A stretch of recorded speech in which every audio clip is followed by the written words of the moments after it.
दुनिया के सबसे लंबे रिवर क्रूज गंगा विलास को प्रधानमंत्री नरेंद्र मोदी ने शुक्रवार 23 जनवरी को वर्चुअली हरी झंडी दिखाई है। यह भव्य और दिव्य रिवर क्रूज स्विट्जरलैंड के 32 पर्यटकों के साथ वाराणसी से बांग्लादेश के रास्ते असम के डिब्रूगढ़ तक करीब 3200 किलोमीटर की यात्रा 51 दिनों में पूरी करेगा। यात्रा में 27 नदियों के साथ 50 पर्यटन स्थल जुड़ेंगे।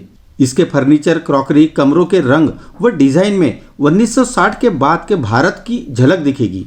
क्रूज की जो तस्वीरें सामने आई है वे विहंगम है और इसकी भव्यता का नजारा पेश करती है। दुनिया की सबसे लंबी क्रूज यात्रा पर रवाना होने के लिए तैयार गंगा विलास क्रूज आत्मनिर्भर भारत का उदाहरण है। क्रूज का इंटीरियर देश की संस्कृति और धरोहर को ध्यान में रखकर डिजाइन किया गया है। इंटीरियर में सफेद, गुलाबी, लाल और हल्के रंगों का इस्तेमाल किया गया है। वुडन फ्लोरिंग और रंगों का बेहतर समन्वय पर्यटकों को सबसे अधिक पसंद आ रहा है। गंगा विलास क्रूज की आधिकारिक जल यात्रा सितंबर 2023 से शुरू हो सकती है। फिर भी क्रूज की बुकिंग अगले 2 वर्ष के लिए फुल हो गई है। गंगा क्रूज के डायरेक्टर राज सिंह ने बताया कि यह क्रूज पूरी तरह से भारत में निर्मित है। देश भर के कई राज्यों के 40 क्रू के सदस्य हैं। इसमें पर्यटकों के रहने के लिए कुल 18 स्वीट्स है। साथ में एक 40 सीटर रेस्टोरेंट, स्पा रूम और 3 सनडेक है। साथ में म्यूजिक का इंतजाम भी किया गया है। 32 पर्यटकों के सहित कुल 80 यात्रियों के ठहरने की सुविधा है। गंगा विलास में एक सूट 38 लाख रुपए में बुक किए गए हैं। सूट को कई यात्रियों ने मिलकर बुक किया है।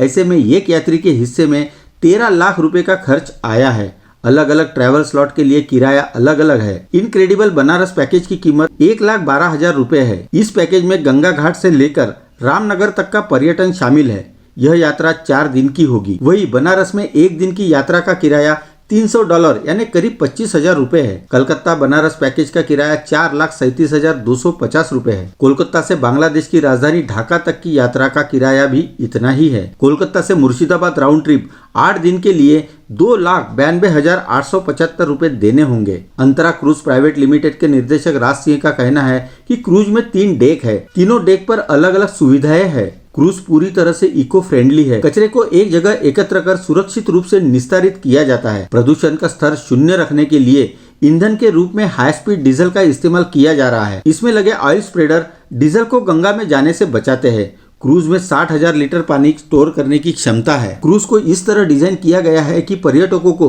प्लास्टिक की बोतलों की जरूरत ही ना पड़े। क्रूज में आधुनिक उपकरणों से लैस एसटीपी लगाई गई है। राज सिंह ने बताया कि पहले अलग अलग नदियों में यात्रा के लिए अनुमति लेनी पड़ती थी, लेकिन अब एक ही बार अनुमति लेकर क्रूज यात्रा शुरू हो सकती है। इससे व्यापार, संस्कृति, शिक्षा, अनुसंधान सभी को मजबूती मिलेगी। गंगा विलास क्रूज की अपस्ट्रीम में रफ्तार 10 से 15 किलोमीटर प्रति घंटा है। डाउनस्ट्रीम में इसकी रफ्तार दोगुनी हो जाती है। क्रूज के संचालन में एक दिन में 1000 लीटर डीजल खर्च होता है। इसकी ईंधन क्षमता 40,000 लीटर की है। इस लिहाज से 40 दिन तक यह लगातार पानी में तैर सकता है। बनारस से डिब्रूगढ़ की यात्रा के दौरान पर्यटकों के लिए 40 शहरों में ठहरने और घूमने के इंतजाम किए गए हैं। गंगा विलास क्रूज की आधिकारिक जल यात्रा सितंबर से शुरू हो सकती है। विदेशी पर्यटक भी खूब आ रहे हैं। गंगा विलास काशी से बोगीबिल की यात्रा पूरी करेगा, फिर कोलकाता से वाराणसी की सैर पर लौटेगा।